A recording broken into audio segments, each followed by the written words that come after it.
It was me. When my oldest son was little, he used to read all these books. They were Who Was books. They were these little biographies that, if you've got young kids, you've probably seen them. They're taught a lot about many different historical people. They were short, easy for them to read. And one of his favorites that he read was about Leonardo da Vinci. We've all heard of Leonardo da Vinci, right? But in our house, right then, my son kept telling me about Leonardo da Vinci. And I kept saying, that's not how you say it. And he would say, yes, it is. He was like in third grade, so he knew everything. And, it was like he was suddenly Russian. Da Vinci was coming. So, Leonardo da Vinci, why do we know him? He was perhaps one of the most talented human beings that we've ever really known about, right? He's done so many things. He invented so many things. But one of the things that he is best known for is being an artist, right? Everybody knows about the Mona Lisa, the Last Supper. He had some great works of art. But did you know that we have less than 17 works of art from Leonardo da Vinci? He was not a prolific artist. In fact, he was well known for being a prolific procrastinator. He rarely finished what he started. A lot of the works that we have are not finished. The Mona Lisa took him 15 years. And it wasn't because it was like that difficult. He just would start things and would never finish them. So he had one painting, The Virgin on the Rocks. He was commissioned. It means somebody paid him to paint it and said, I want you to paint this in 7 months. And he said, no problem. Took him 25 years. When Leonardo da Vinci died, he apologized. On his deathbed, he said, I apologize to God and to man for all that I left undone. It's a powerful realization at the end of life, isn't it? To recognize, to look back on your life and not see what you accomplished, but see what you left unfinished. And we all have these reasons in our lives why we have things that we haven't quite gotten to yet, right? Maybe we're procrastinators like he was. Maybe it's the busyness of life. Maybe it's more important things came up. And they all might be very valid reasons why we haven't gotten to them. And yet, the fact remains that there are things in our lives that we as Christians are called to do, that we are supposed to do, that we are to be working on, that are left undone. Relationships that are left undone. Forgiveness that's left undone. Problems left undone. We started reading in Nehemiah. Nehemiah is told of a problem in Jerusalem. The city's in ruins. Nehemiah has never really lived there. It's not where he's been been most of his life. And yet there's something that moves in his heart that says, there's a problem there left undone. And my purpose is to go and rebuild it, redeem it, restore it. And what we read last week was Nehemiah praying, fasting for 4 months. And his request to God was, give me favor in the eyes of the king. That was the opportunity he was seeking. That when he had the chance to ask the king to undo this problem, that he would have favor in the eyes of the king. Now, it's great to find your purpose like Nehemiah did. Some of you may have heard things last week. You may have felt things that you thought, this is my purpose. This is what's moved my heart. This is what I need to be working on. I've talked to some of you the last week who told me about relationships. You told me here's things that I know have been broken, relationships that I know aren't right, and I haven't done anything about it, and I need to go and do something about it. It's great to know those things, but Da Vinci knew his paintings weren't finished. He knew he was supposed to be working on them, but knowing it didn't mean anything if he never picked up the brush. And so to know our purpose and to find our purpose is great, but it's meaningless if we don't pick up the brush and continue to work on the masterpiece that God wants to make of your life. If God has given you a purpose, if God has called you to use your life and your resources for His people, for His church,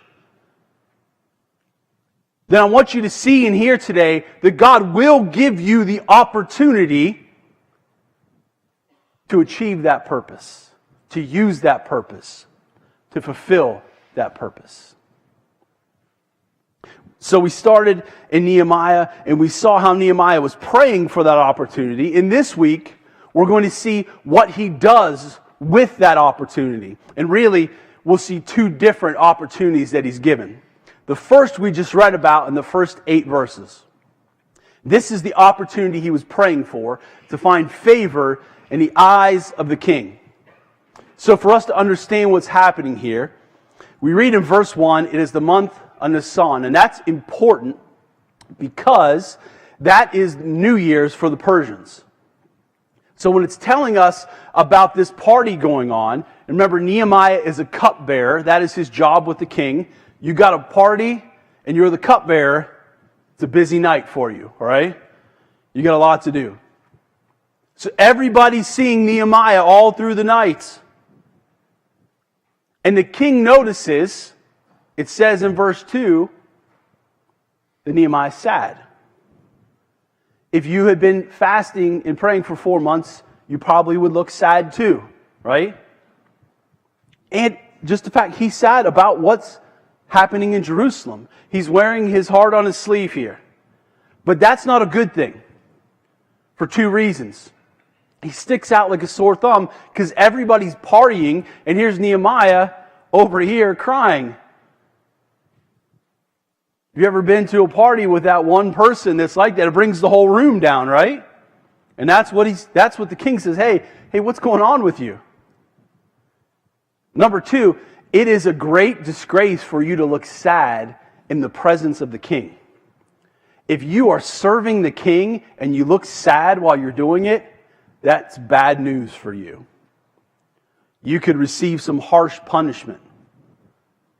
But Nehemiah is no longer pretending. He's not going to walk around and pretend as if his heart isn't affected by what he knows is happening to his people. And the king in verse 2 says, I know you're not sick. You're not ill. So, he says, there's something going on in your heart. Nehemiah, tell me what's going on in your heart. And look at what it says. And Nehemiah was terrified. You ever had that? You want that opportunity. You want to have that conversation. You've been looking for it. You've been longing for it. And then when it comes, you freeze. You're afraid. Terrified that maybe he's going to blow it. Terrified he's going to say the wrong thing. I mean, he feels like the weight of his people is on his shoulders. That's fearful. If I don't say and do the right things right now, then nothing may happen in Jerusalem. Not only that, the king's questioning you about the way you look in front of him, and the way you look in front of him isn't the way you're supposed to. If you don't give the right answer here for you, the rest of the party is not going to go well for Nehemiah. So there's a great risk here for Nehemiah. Not only that, the king is part of the reason why Jerusalem is a mess. And the king is not necessarily a fan of Jerusalem or the people. Remember last week when we looked at the history, the reason Jerusalem gets destroyed is because they revolt. They have a reputation of not really following power and authority. And so most kings were not fond of Jerusalem and the people that were there. So Nehemiah knows one slip here and he's in trouble. But Nehemiah has put 4 months of prayer into this moment. Nehemiah has put 4 months of thought into this moment. Nehemiah has sought wisdom and guidance for 4 months for this moment. So he's terrified of the opportunity that's ahead of him, but he's prepared for it. He's ready for it. And so Nehemiah pours his heart out. First, he tells the king what's going on. But notice here, long live the king. How can I not be sad? For the city where my ancestors are buried are in ruins. Notice two things. One, he doesn't say Jerusalem. Knowing the king's not a fan of Jerusalem, he never actually says Jerusalem. They both know where he's talking about, but he doesn't want to risk raising the king's ire by mentioning it. Two, he appeals to something that matters to the king. For royalty, your ancestors were everything. Do the place where Nehemiah's ancestors are buried matter to him? Maybe, but it's not mentioned before this and it's not mentioned after this. He never really writes about that. So it's not really about what matters to Nehemiah, but Nehemiah knows that would matter to the king. And so he uses something that would appeal to the king to get his attention to say, here's why I need to go back and take care of this. And so the king asks some questions, and we notice here, Nehemiah has a plan. Here's how long it's going to take. Here's what I need. He even asked for letters to give to the leaders to say, hey, I have the king's right to do this. I have the king's authority here. To ask for letters to go and give to people to get what they need to build the wall. Nehemiah is prepared. He's ready for this moment. And what Nehemiah does here, I think, teaches us an example of how we grasp opportunity when we are given it. There's really 6 things that he does here. There's 5 in your outline, but I'm going to add one for you. Quickly, Nehemiah prays. Begins with prayer. Before the opportunity's there, he prays about the opportunity. Number 2, Nehemiah didn't just pray about it, he planned it. He planned what he would do. He planned what he would do when he would go to Jerusalem. He planned how he would talk to the king. Nehemiah was fully prepared. He's got a plan in place. Number 3, he overcomes fear. When the opportunity comes, it's going to be fearful. Just because we want the opportunity doesn't mean the opportunity is easy when it gets here. But he had to overcome that fear. He had to take that risk. The king asks him what's going on, and Nehemiah pounces on it. He takes a hold of that opportunity. Number 4, Nehemiah doesn't just pray beforehand. Look in verse 4. The king says, why are you sad? What's going on? And he says, how can I not be sad? And the king asks him, how can I help? And it says this, with a prayer to the God of heaven. He prays before he answers the king's question. It's one of the only silent prayers that we see in the Old Testament. But Nehemiah knows, if what is about to happen actually happens and works, I'm going to need God for it. So he prays before it, he prays through it. He always includes God in it. Number 5, here's what I'm going to add. Nehemiah gives credit to God with the opportunity. He doesn't just write here, this is Nehemiah's words, he doesn't write, my plan worked. I figured it out. I got the king to do what I want. No, Nehemiah writes, it is by the grace of God that all this happens. He gives God the credit. And then finally, Nehemiah does it. He takes action. He didn't just seek the opportunity. He goes and he does the thing. He packs his bags. He goes to Jerusalem. It's not enough to have our hearts moved by the brokenness of this world. It is not enough to want to do something about the problems that are out there. It is not enough to simply pray about it and ask for God to do something. We have to be a people of action. We need to be people that do something, not people who want something done. We must be people who seize opportunities when they come to us. We must be people who are prepared for them when they do come. We must be people who overcome the things that we're afraid of if we do take action. So we must be a people of prayer. We must be a people of preparation, and we must be a people of action to fulfill the purpose that God has for our lives. Now, we're going to move forward and look at verse 9. Start with verse 9 here in a moment. If you want to turn with me to Nehemiah and follow along with me. But he's got the opportunity. Nehemiah's got to go actually do what he says. He's going to go meet a whole host of other obstacles. This isn't the end of the book. There's a lot more that happens here. The king's just the first obstacle that he has to overcome. But if you thought asking the king for help was terrifying, just put yourself in Nehemiah's shoes for 1 second.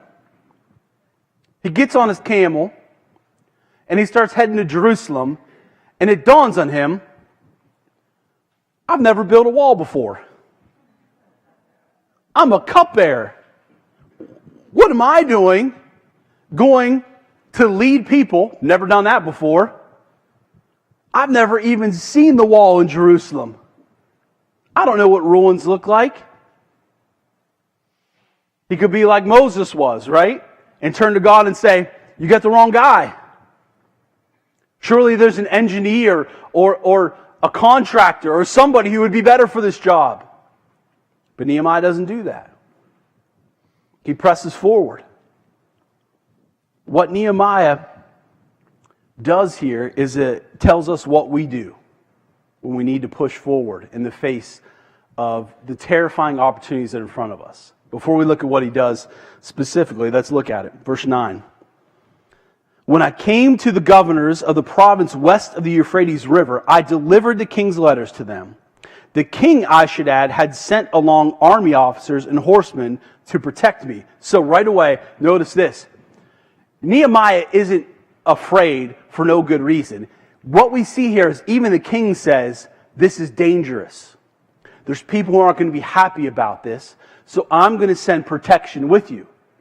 Nehemiah isn't just afraid for the sake of fear. What he's doing is actually threatening to his life. And even the king recognizes that. Verse 10.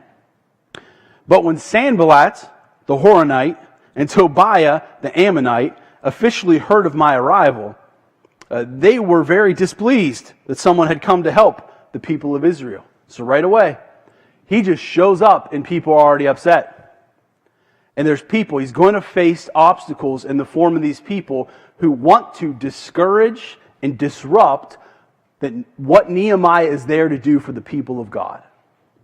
They're not happy that the people are there to rebuild the kingdom of God there in Jerusalem, and they're going to do whatever they can to stop it. And you're going to see those names throughout the book of Nehemiah. We've introduced the enemies in the story, and now we'll see them more as we keep reading. So it's Nehemiah writing, I arrived in Jerusalem. 3 days later, I slipped out during the night, taking only a few others with me. I had not told anyone about the plans God had put in my heart for Jerusalem. We took no pack animals with us except the donkey I was riding. After dark, I went out through the valley gate past the jackal's well and over to the dung gate to inspect the broken walls and burned gates. Then I went to the fountain gate and to the king's pool, but my donkey couldn't get through the rubble. So, though it was still dark, I went up to the Kidron Valley, instead inspecting the wall before I had turned back and entered again at the valley gate.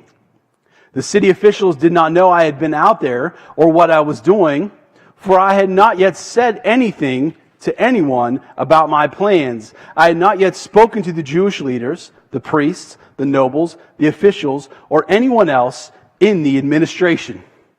So, what we see here is first, it tells us very clearly that Nehemiah's got a plan. God has laid a plan on his heart. It tells us that in verse 12. But he says, I didn't share that plan with anybody. I hadn't told anybody yet. Why? He's got to go see the wall for himself. He goes and inspects the wall. He goes and sees. And notice, when does he do it? At night. So that nobody sees him. Because he knows there's going to be opposition. If people see him out there, they're going to go ask, what are you doing? Why are you doing this? Or they might try to stop him. So he goes at a time when he can evaluate and see exactly what he's gotten himself into, before he lays out the plans that God has given him. Now, we don't just have Nehemiah overcoming these terrifying opportunities. Nehemiah's got to convince everybody else now to do the same thing.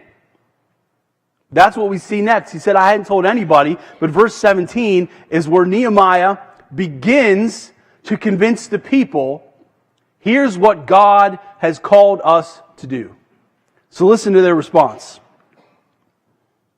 But now I said to them, you know very well what trouble we are in.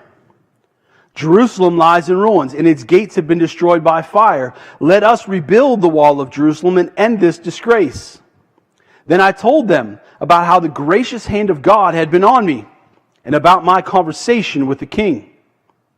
They replied at once, yes, let's rebuild the wall. So they began the good work.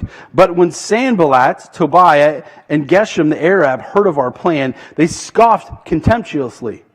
What are you doing? Are you rebelling against the king, they asked? I replied, the God of heaven will help us succeed. We are his servants. We, his servants, will start rebuilding this wall. But you have no share, legal right, or historic claim in Jerusalem. You can go back on those slides there for a couple. What we see here is how Nehemiah moves forward in the face of terrifying opportunities, how he convinces the people. There's 5 things I really want you to hear and notice today. Number 1, he is open about the problem. It's not a secret. I mean, the walls are in ruins, but Nehemiah says right away in verse 17, you know very well what trouble we are in. Jerusalem lies in ruins. See, sometimes you may know the problem, and I might know the problem, but we're not going to talk about the problem. We don't actually address it. And if we want to move forward, what we have to do is be ready to actually talk about it. Let's own the problem. Let's embrace it. We can't talk about fixing it if we can't talk about it. So Nehemiah starts by being open about it. Let's talk, that we all know what the problem is. Let's talk about it. But he also has opposition to that, right? There's another problem that's there. Because we read here, you see in verse 19, he gets to Sanballat and Tobiah, and they start telling him, you can't do this. You are rebelling against the king. That's what they say in verse 19. Sometimes when we see something that needs done in our lives, people are going to come in and discourage you. People are going to tell you, you can't do that. You'll never accomplish that. That dream's too big. That's impossible. That's not for someone like you. You will hear all kinds of things to discourage you. But listen, Nehemiah says this to them. You have no share, legal right, or historic claim in Jerusalem. What he said is this. You have no power or authority in this matter.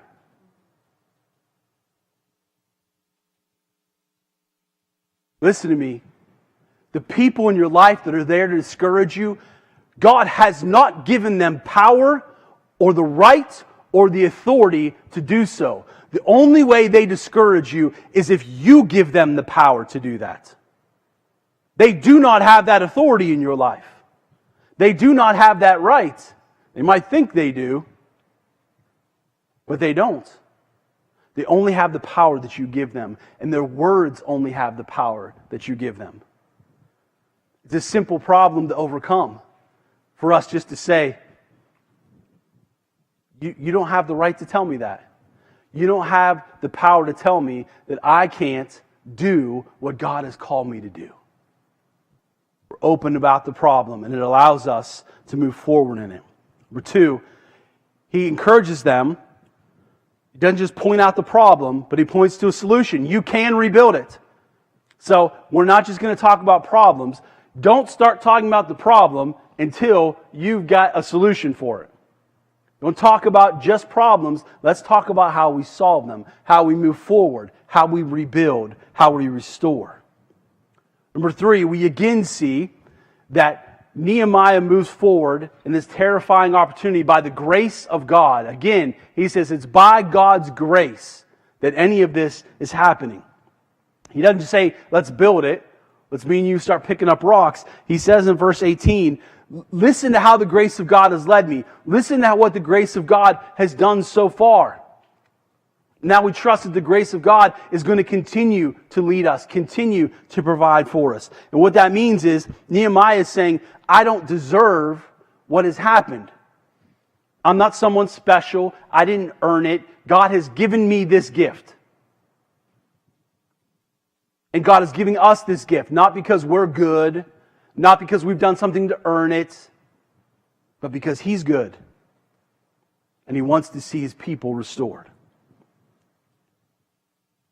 Listen, not a single one of you can rebuild your life. Not a single one of you can fix your problems. Not by yourself. You need the grace of God. His goodness, His mercy to help you overcome. Next we see the people. How do they overcome this terrifying opportunity? The people respond rightly, which is uncommon for the people of Israel. But we see it this one time in verse 18. I told them about the gracious hand of God had been on me, about my conversation with the king, and they said, yes, let's rebuild the wall. They're ready. But that's not the best part. So they began the work. They needed to say, that sounds like a great idea, Nehemiah. Let's do it. How many times have you been in a meeting like that? Everybody's got a great solution, and then you talk about it again the next meeting. And then the one after that, and the one after that. Let's go do the work. They went and started picking up the rocks and putting them together. They didn't just say, yes, God, we want you to do this. They said, we want to do this with you, God. And they went out and they did it. They responded rightly. They weren't just building this wall for safety and security. That's the main reason people had walls then, right? It was a defense mechanism, but let's be honest. Clearly the wall didn't work to do that the first time. It's lying in ruins. They've been overrun. So they're under no illusion that if we build this wall, we'll be safe. No, this is about their honor, the respect, them restoring their lives and saying, we are once again the people of God. And we are going to live like the people of God instead of living like the world around us holds power and authority over us. The wall's not going to build itself. They've got to respond and actually do the work. Finally, they trust that God will succeed. We see that when the enemies come and they say, what are you doing? Are you rebelling against the king? When these opportunities come, our greatest fear is failure. Our greatest fear is that we're not going to accomplish it. We listen to those voices that discourage us and the negativity that draws us down. And at the first sign of adversity, at the first sign of problems, we quit, we bail, we give up. Not Nehemiah. He looks in the face of his opponents, and what does he say? Verse 20. The God of heaven will help us succeed. He tells them right away, we're going to be successful not because the king allows us to or not. We're not going to be successful because I'm a great wall builder. We're not going to be successful or unsuccessful because of you and your power. The God of heaven will help us succeed.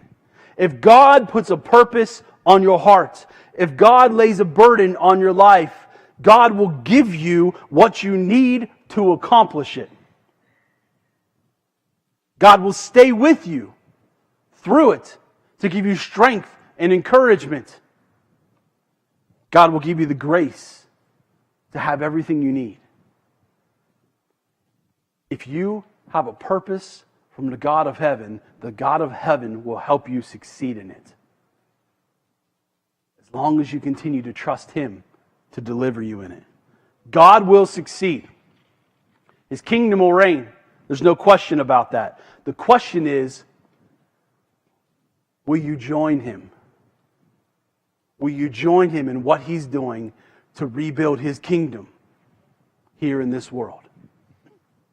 We talked about one great inventor at the beginning, Leonardo da Vinci. I'll tell you about another one, more recent one, Thomas Edison. Also heard of Thomas Edison, right? We use a lot of the things that he invented. I got a microphone on. He invented that. The phonograph. You probably had one of those, right? They weren't invented that long ago. Incandescent lights, storage batteries, talking movies. More than 1,000 things Thomas Edison invented. December of 1914. Edison had been working on a storage battery for over a decade. He had failed. He was unsuccessful. And he had basically used up all of his finances. On this night in December of 1914, some of the film in his film room caught fire. And he had other chemicals and things that were there. And the place lit up. And it took 8 fire departments from all around to come, and they fought this thing, and they couldn't touch it. There wasn't enough water. They didn't have the right tools. They couldn't stop it. And it burnt everything Edison had built to the ground. Not only was he in that financial trouble to begin with, but it was $2 million worth of building that he insured for just over $200,000 because nobody believed concrete would burn. But it did. He was left with nothing at 67 years old. His son Charles, who's 24, was frightened when he saw this fire and was looking everywhere for his dad to try and find him. He ran around and finally he found him watching it and watching everything that was happening up on the hill. And he ran to him and he said, "Dad, are you okay?" And he said, "I'm fine. Where's your mother?" He said, She's over here. She's fine. She's safe." He said, "Go get her. Bring her here. She's never going to see anything like this ever again in her life."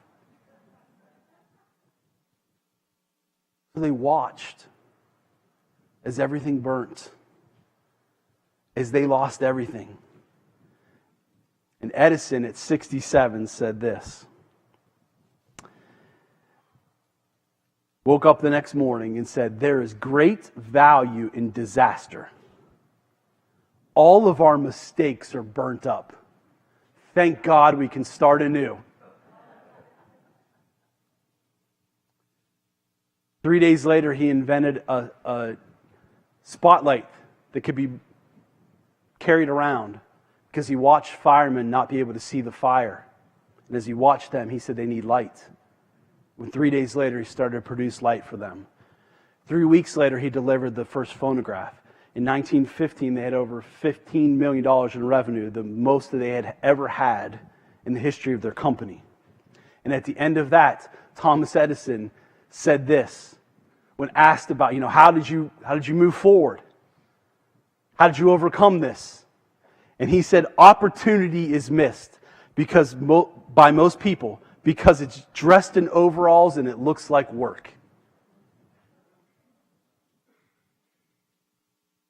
If you think because God gives you an opportunity that means it's going to be easy, you are wrong. There's nothing easy about what God calls us to. It's work.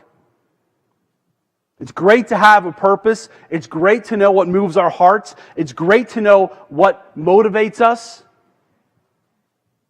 It's great to want to change the world around us. But when the opportunity actually comes to do what you've been asking God to give you the chance to do it, will you take the opportunity? Or will you allow fear and discouragement and opposition to keep you from moving forward? God has a purpose for you. God has a purpose for your life. God has a purpose for your gifts. God has a purpose. And He will give you the opportunities for you to do everything that He has called you to do. Will you allow the fear of the work it will take to make you miss out on those opportunities? Don't look back on your life and see all the work that was left undone. Look back on your life and see how God has handed you the paintbrush and you finished the masterpiece He has called you to work on. I'm going to ask the worship team to come up. We're going to sing this song. It's the Lord's Prayer. And as we sing the Lord's Prayer, the words of this song, the way they say in the beginning, I want you to hear it and know it, that this is our prayer. Father, let your kingdom come. Father, let your will be done. That's what Nehemiah prayed. It wasn't Nehemiah's will to build a wall, it was God's will. He wanted to use Nehemiah to bring His kingdom, to restore it, and restore His people. May that be the prayer of our hearts. That His kingdom would come, that His will would be done here in us, through us, and for us, just as it is in heaven. Let's stand and sing this today and give Him all glory and honor and praise.